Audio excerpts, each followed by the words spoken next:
Bismillahirrahmanirrahim. Assalamualaikum warahmatullahi wabarakatuh. Alhamdulillahi hamdan katsiran thayyiban mubarakan fih kama yuhibbu rabbuna wa yarda. Ashhadu an la ilaha illallah wahdahu la syarika lah wa ashhadu anna Muhammadan abduhu wa rasuluh sallallahu alaihi wa ala alihi wa ashabihi wa man tabi'ahum bi ihsanin ila yaumiddin. Amma ba'd. Ikhwanna fid din, a'azzani Allah wa iyyakum. Kita lanjutkan pelajaran kita masih dengan kitab Bahjatu Qulubil Abrar oleh Asy-Syaikh Al-Allamah Abdurrahman As-Sa'di rahimana wa rahimahullah. Kita pada malam ini insyaallah ta'ala sampai pada hadis yang kelima. Kata Asy-Syaikh rahimana wa rahimahullah,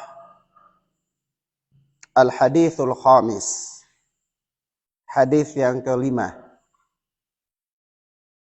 Jami'u awsafil Islam. Beliau memberikan judul yakni sifat-sifat Islam secara keseluruhan. Naam. Di mana dengan bab ini Asy-Syaikh menyebutkan hadis. Kata beliau, an Sufyan bin Abdullah Ats-Tsaqafi qala, dari Sufyan bin Abdullah Ats-Tsaqafi radhiyallahu taala anhu, dia berkata, qultu ya Rasulullah, aku berkata, wahai Rasulullah, qul li fil islami qawlan la as'alu anhu ahadan ba'daka. Katakan kepadaku di dalam Islam ini suatu ucapan yang aku tidak akan bertanya tentangnya kepada orang lain. Naam. Katakan kepadaku suatu ucapan di dalam Islam yang aku tidak bertanya kepadanya atau tentangnya kepada orang lain. Qal, maka Rasulullah sallallahu alaihi wa alihi wasallam menjawab, qul amantu billahi thumma istaqim. Katakanlah, aku beriman kepada Allah, kemudian istiqamalah. Katakanlah, aku beriman kepada Allah tabaraka wa ta'ala, kemudian istiqamalah. Kata Nabi sallallahu alaihi wa alihi wasallam. Kata Syekh Abdurrahman As-Sa'di rahimana wa rahimahullah, rawahu Muslim. Hadis ini diriwayatkan oleh Al-Imam Muslim rahimana wa rahimahullah. Ikhwan, hadis ini dikeluarkan oleh Al-Imam Muslim di dalam sahihnya, tepatnya pada Kitabul Iman. Pada Kitabul Iman. Ini kumpulan hadis-hadis yang berbicara tentang iman dan seluk-beluknya. Nah, maka di sini ana ingin memberikan suatu catatan sebagai tambahan faedah untuk antum bahwa Sahih Muslim itu sendiri, Al-Imam Muslim rahimana wa rahimahullah ketika menulisnya, mengarangnya, itu beliau tidak membuat bab-babnya. Ya. Jadi beliau cuma mencantumkan hadis, tapi memang sudah beliau klasifikasikan. Jadi ini hadis tentang apa semua beliau sebutkan menurut pengetahuan dan disiplin keilmuan beliau dan tentunya metode yang beliau tempuh. Kemudian nanti tentang apa lagi, begitu terus dan seterusnya. Tapi beliau tidak memberikan judul bab. Ya. Tapi kalau antum hari ini buka Sahih Muslim, antum akan dapati judul bab. Ya. Nah, pada setiap pembahasan tersebut. Pertanyaannya, siapa yang melakukan ini? Maka jawabannya, yang mencantumkan judul-judul bab pada Sahih Muslim itu adalah Al-Imam Abu Zakaria An-Nawawi rahimana wa rahimahullah.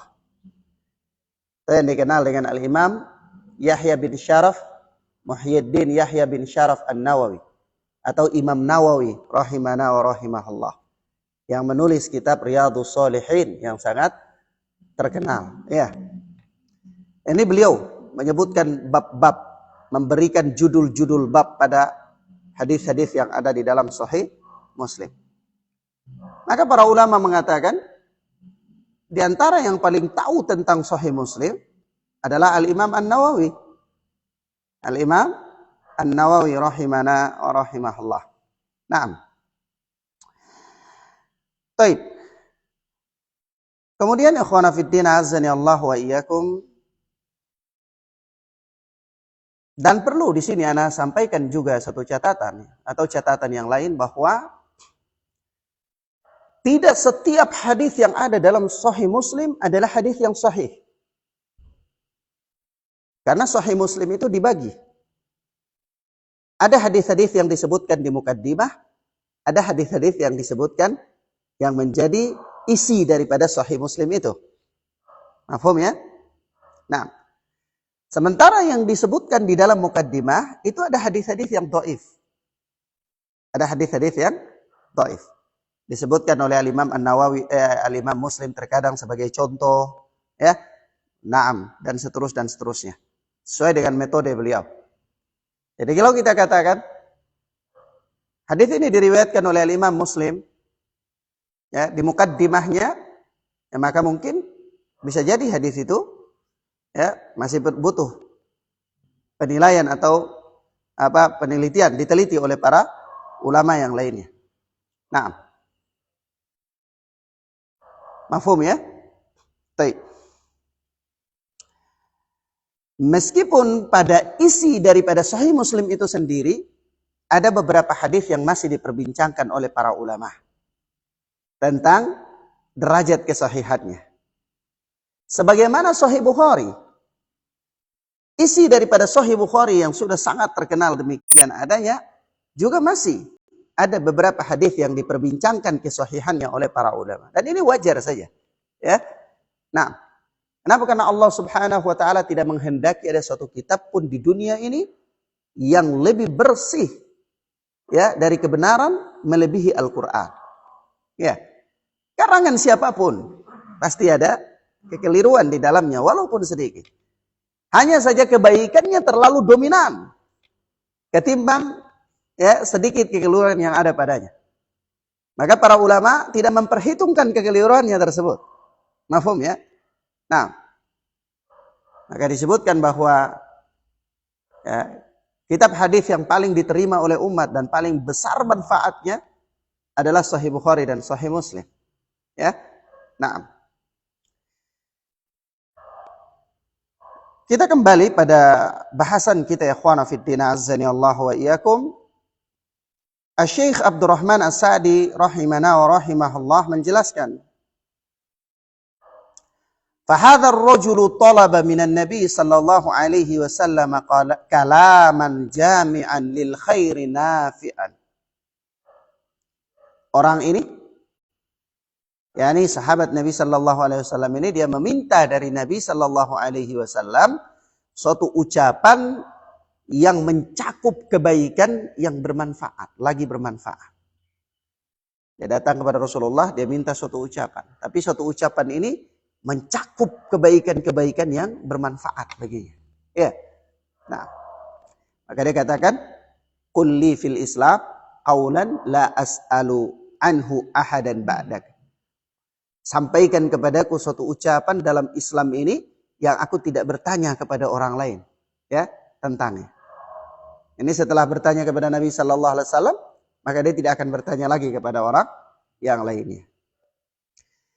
Maka Nabi sallallahu alaihi wasallam membimbing orang ini untuk mengatakan, "Qul amantu billahi tsumma istaqim." Katakanlah, aku beriman kepada Allah Azza wa Jal, kemudian istiqamalah di atasnya. Istiqamahlah dengan keimananmu kepada Allah Tabaraka wa Ta'ala itu. Nah, tentu dengan melakukan kiat-kiat agar seseorang bisa istiqamah di atasnya.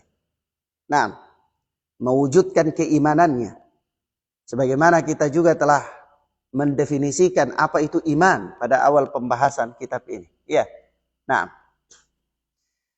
lalu kata Syekh, muwassilan sahibahu ilal falah.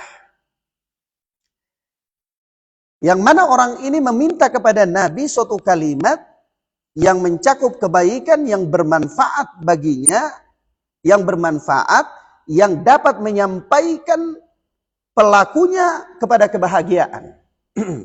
Kepada kebahagiaan.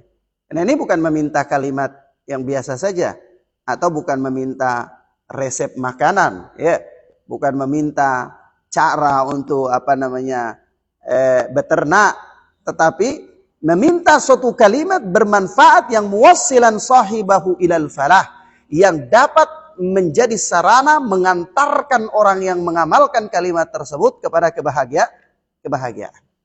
Ya. Nah. Lalu fa'amarahu an-nabiyyu sallallahu alaihi wasallam bil imani billah. Maka Nabi sallallahu alaihi wasallam memerintahkan dia untuk beriman kepada Allah. Beriman kepada Allah Azza wa Jalla. Maka kita katakan, ya ikhwan, berikan catatan di sini bahwa karena tidaklah bermanfaat amal yang dilakukan oleh seseorang kecuali apabila amalan itu dibangun di atas iman. Dibangun di atas iman. Nah, amalan apapun yang dilakukan oleh seseorang, sebesar apapun, ya, bagaimana bentuknya, ya, walaupun dalam pandangan manusia amalan yang dia lakukan itu yang luar biasa, yang mungkin tidak bisa dilakukan oleh orang lain. Tetapi kalau orang ini tidak membangun amalannya itu di atas iman, maka tidak bermanfaat baginya. Ya. Sebab itu tidak ada istilah, atau jangan terperangkap dengan istilah yang mengatakan bahwa kafir yang baik, yang rajin sumbang untuk masjid, lebih baik daripada muslim yang korupsi. Ya. Ini syubhat. Ini syubhat. Kenapa? Karena sebaik apapun dia, sumbang seberapa besar pun dia untuk masjid, tetapi amalan ini tidak bermanfaat bagi dia di akhirat. Kenapa? Karena orang ini tidak punya iman kepada Allah Azza wa Jalla. Ya. Adapun muslim, dia korupsi, lakukan kemaksiatan dan seterusnya, tapi dia kedudukannya mulia di sisi Allah karena dia punya keimanan kepada Allah Azza wa Jalla. Ya. Nah, mafhum ya? Baik. Maka itu syubhat. Kalimat-kalimat ini adalah syubhat yang ingin mengacaukan kaum muslimin, ingin memporak-porandakan kaum muslimin sehingga hilang kekuatan mereka. Naam. Lalu kata Syekh, alladhi yashmalu ma yajibu i'tika ma yajibu i'tiqaduhu min aqaidil imani wa usulihi. Nabi memerintahkan orang ini untuk beriman kepada Allah yang mencakup seluruh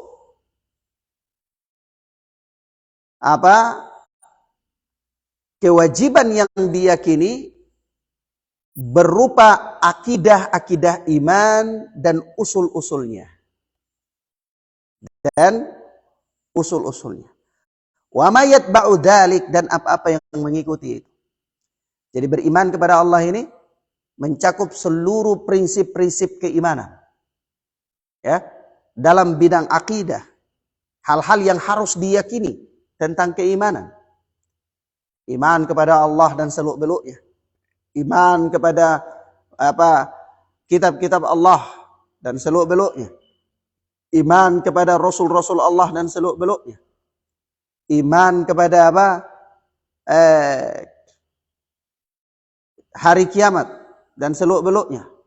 Iman terhadap ketetapan Allah, ya, takdir Allah Azza wa Jal dan seluk-beluknya, ya. Nah, dan hal-hal yang mengikutinya. Hal-hal yang mengikuti akidah-akidah keimanan ini. Min a'malil qulub, berupa atau seperti amalan-amalan hati. Amalan-amalan hati. Apa itu amalan-amalan hati? Amalan hati itu seperti cinta, harap, takut, ya. Nah, ini semua amalan hati. Naam. Wal inqiyadi wal wastislami lillahi batinan wa zahiran. Serta tunduk dan pasrah kepada Allah secara zahir dan batin. Tunduk dan pasrah kepada Allah secara zahir dan batin. yakni ketika Anda dalam melakoni kehidupan Anda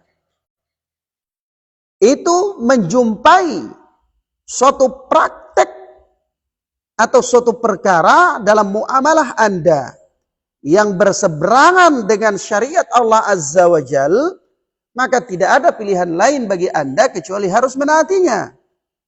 Nah, tidak ada istilah atau tidak ada bagi Anda mengatakan, tapi kan ini benar, tapi sekarang ini susah, Ustaz. Ya ini benar, tapi masyarakat semua sudah kayak gini. Nah ini benar, tapi saya di lingkungan yang kayak gini. Pokoknya tidak ada tapi. Ya, tidak ada kata tapi. Kalau tapi ya boleh makanan. Ya, nah kalau tapi tidak boleh ada. Maka ikhwana fiddin azani Allah wa iyyakum. Anda tunduk dan patuh kepada Allah secara zahir dan batin. Sami'na wa ata'na. Kami dengar dan kami taat.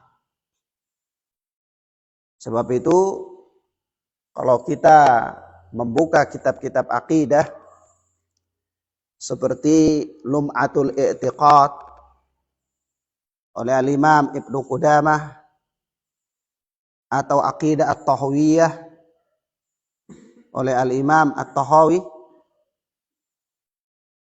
itu kita dapati di sana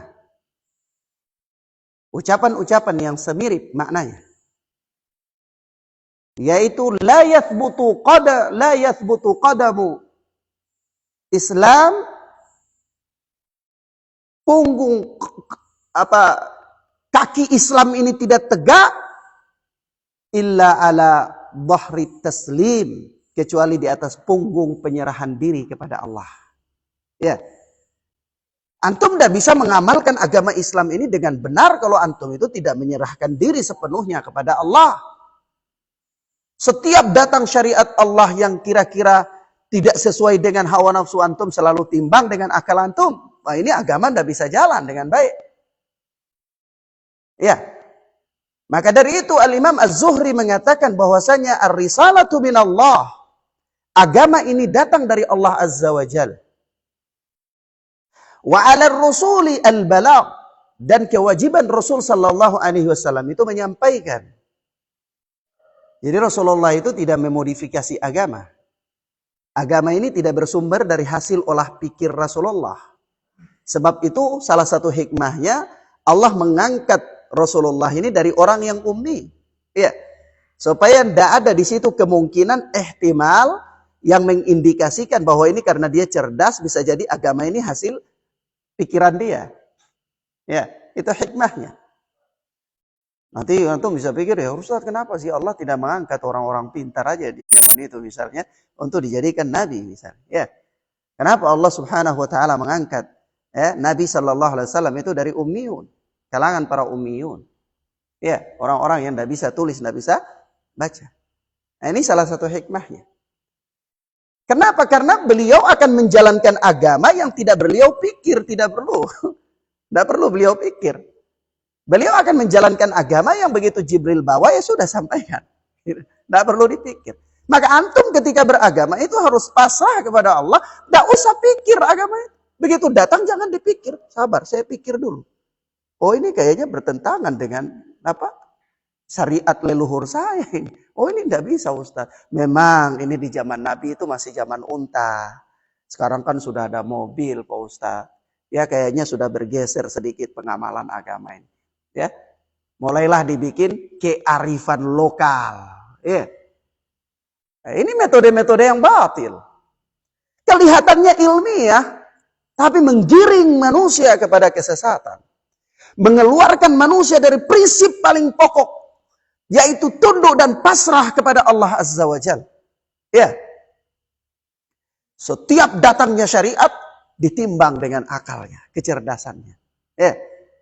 Jadi kecerdasannya diletakkan di depan wahyu. Wah, ini keliru. Akhirnya wahyu jalan ikut akal.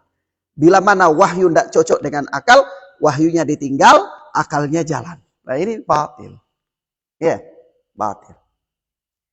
Maka Al-Imam Az-Zuhri rahimahullah mengatakan, Ar-risalatu minallah wa 'alal rasuli al-balagh. Agama ini datang dari Allah. Sementara kewajiban Rasulullah sallallahu alaihi wasallam hanyalah menyampaikan. Dan apa? Wa 'alaina al-istislam. Kewajiban kita itu terima dan pasrah saja. Ya. Kewajiban kita apa? Terima dan pasrah. Tidak usah mikir-mikir. Ustadz, ngapain sih harus pelihara jenggot? Tidak usah mikir. Jangan mikir yang berat-berat. Ya, tidak usah mikir. Tapi Anda diperintahkan untuk melihara sunnah. Tidak usah mikir kenapa sih harus cingkrang. Tidak usah. Ini syariat. Kenapa? Karena Ali bin Abi Thalib radhiyallahu taala anhu pernah mengatakan kepada kita begini.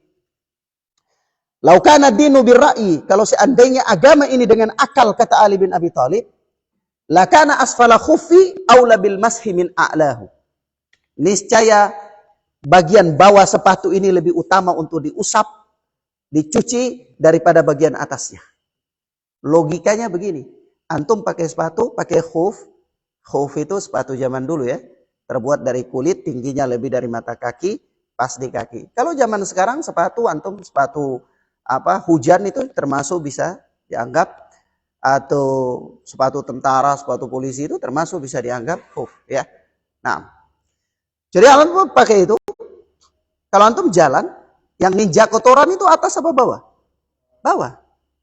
Tapi begitu wudu, ya, antum disyariatkan mengusap khuf itu, bukan mengusap di bawahnya, tapi mengusap di atasnya.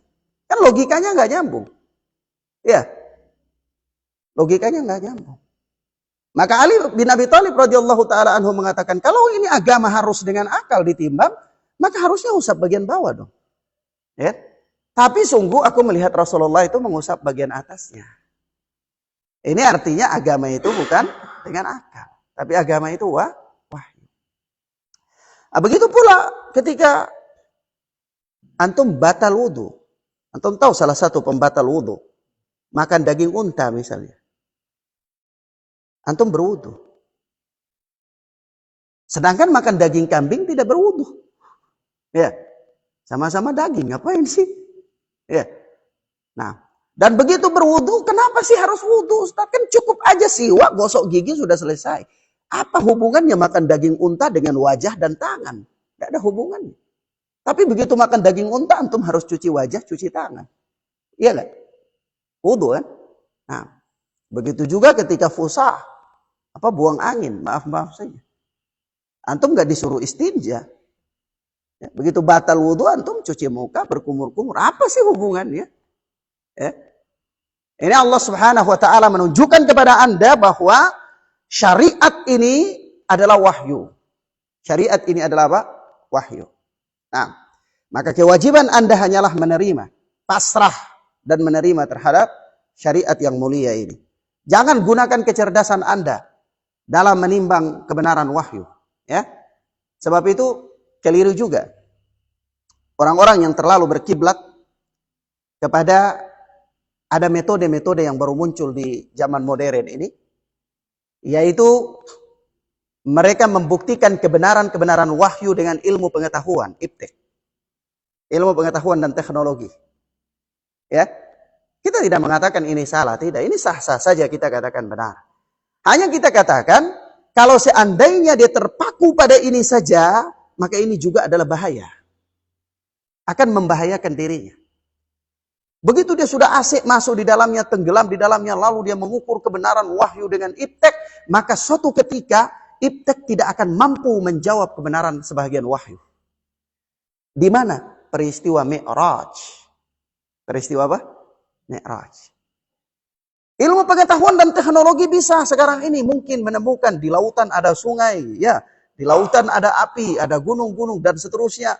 Dia bisa sebutkan, dia bisa pecahkan dan dia buktikan kepada kita kebenaran wahyu itu dengan ilmu pengetahuan dan teknologi. Tapi begitu sudah sampai pada peristiwa Mi'raj, iptek tidak lagi mampu menjawabnya. Ya. Kenapa? Karena menurut orang fisika, peristiwa naik ke langit ini, langit dan bumi ini kan itu ditempuh dengan jarak perjalanan cahaya itu 100 kali 10 pangkat sekian kan kecepatan cahaya. Sementara menurut ilmu fisika kalau dalam ketinggian sekian itu kan besi meleleh panasnya, ya. Nah, masa jasad manusia yang begini lemah bisa menempuh posisi ruang yang demikian yang besi saja meleleh. Wah, kalau seandainya Mi'raj itu benar, maka ilmu pengetahuan akan mengatakan, ya, menurut ilmu pengetahuan bahwa jasad-jasad Muhammad sallallahu alaihi wasallam itu sudah mencair seperti es, ya, yang mencair. Menurut ilmu pengetahuan. Ya. Nah. Begitu. Tetapi sungguh Allah Subhanahu wa Ta'ala membuktikan sekali lagi kepada kita bahwa agama ini bukan diletakkan pada akal. Ya. Memang sekian banyak Allah Subhanahu wa Ta'ala menunjukkan kepada kita akal mampu untuk memikirkan, mentadaburi dan membuktikan kebenaran wahyu. Tetapi sekian banyak juga akal tidak mampu. Kenapa? Agar supaya Allah menunjukkan kepada kita bahwa secara rasional agama yang dibawa ini juga benar. Tetapi juga secara akal bahwa Anda jangan sombong. Karena bagaimanapun tingkat kecerdasan Anda tidak mampu untuk menelusuri wahyu ini secara menyeluruh. Ya. Nah, manusia yang belum mampu itu saja sudah ada yang mengatakan dirinya Tuhan. Ya. Fir'aun tidak mampu, tapi sudah mengatakan dirinya Tuhan. Sampai-sampai mau suruh pembantunya buat tangga naik ke langit, mau lihat Tuhannya Nabi Musa. Ya? Nah, tapi sudah ngaku jadi Tuhan. Bagaimana kalau seandainya dia punya kemampuan untuk menelusuri apa yang ada di langit saja? Wah, lebih parah lagi pengakuannya. Ya. Nah, maka ikhwana fiddin azani Allah wa iyyakum, kita katakan di sini bahwa perkara ini yang paling penting, yaitu tunduk, patuh dan pasrah kepada Allah secara zahir dan batin. Tsumma dawamu ala dzalik, lalu continue di atas itu. Continue, terus menerus di atas keyakinan tersebut, terus menerus di atas amalan tersebut, terus menerus dalam kondisi demikian. Wa istiqamatu alaihi ilal mamat, dan istiqomah di atasnya sampai kematian datang. Ini orang dia beriman kepada Allah, mencakup seluk-beluknya dalam perkara-perkara akidah yang wajib diyakini, kemudian hal-hal yang mengikutinya seperti amalan-amalan hati, kemudian tunduk dan pasrah secara zahir dan batin kepada Allah Azza wa Jalla, selalu berada dalam kondisi demikian sampai kematian datang menjemputnya. Ini maksudnya amantu billahi tsummas taqim. Ya. Jangan bergeser dalam perjalanan. Karena berapa banyak orang ikhwan dia start dalam kondisi tinggi, dalam kondisi wah semangat sekali dalam beragama. Dia beramal yang luar biasa sampai-sampai kita lihat subhanallah si fulan luar biasa, dia konsisten dengan amalan si fulan, rajin dars si fulan, ibadahnya demikian si fulan, tetapi di perjalanan dia tergelincir. Ya. Di penghujung dia jatuh. Sakataman sakat. Jatuhlah orang yang terjatuh. Zallaman zal. Tergelincirlah orang yang tergelincir. Maka dari itu Rasulullah katakan tsumastaqim. Kemudian istiqamah. Lakukan upaya-upaya agar Anda bisa istiqamah. Wa huwa nadhiru qaulihi ta'ala. Kata Syekh Abdurrahman As-Sa'di rahimana wa rahimahullah, hadis ini serupa dengan firman Allah Azza wa Jalla dalam surat Fussilat ayat 30. Yaitu innal ladzina qalu rabbuna Allahu tsumma istaqamu tatanazzalu alaihimul malaikatu alla takhafu wa la tahzanu wa abshiru bil jannati allati kuntum tu'adun. Sesungguhnya orang-orang yang mereka berkata Rabbuna Allahu tsumma istaqamu. Rabb kami itu adalah Allah. Kemudian mereka beristiqamah di atasnya. Komitmen dan continue di atasnya. Tatanazzalu alaihimul malaikatu. Niscaya para malaikat akan turun kepada mereka, alla takhafu wa la tahzanu. Lalu malaikat itu berkata kepada mereka, janganlah kalian takut dan jangan pula kalian bersedih hati. Wa abshiru bil jannah, dan bergembiralah kalian dengan surga. Allati kuntum tu'adun, yang mana surga itu dijanjikan dan dipersiapkan untuk kalian.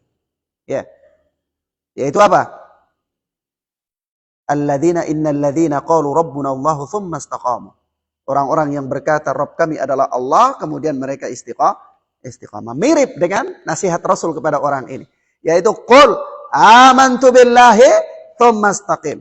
Katakan aku beriman kepada Allah, kemudian istiqamah. Jadi ikhwan, ana ingin memberikan faedah tambahan kepada antum bahwa ayat-ayat Al-Quran dan hadis-hadis Nabi Sallallahu Alaihi Wasallam itu selamanya tidak akan bertentangan. Selamanya tidak akan apa? Bertentangan. Ya. Nah.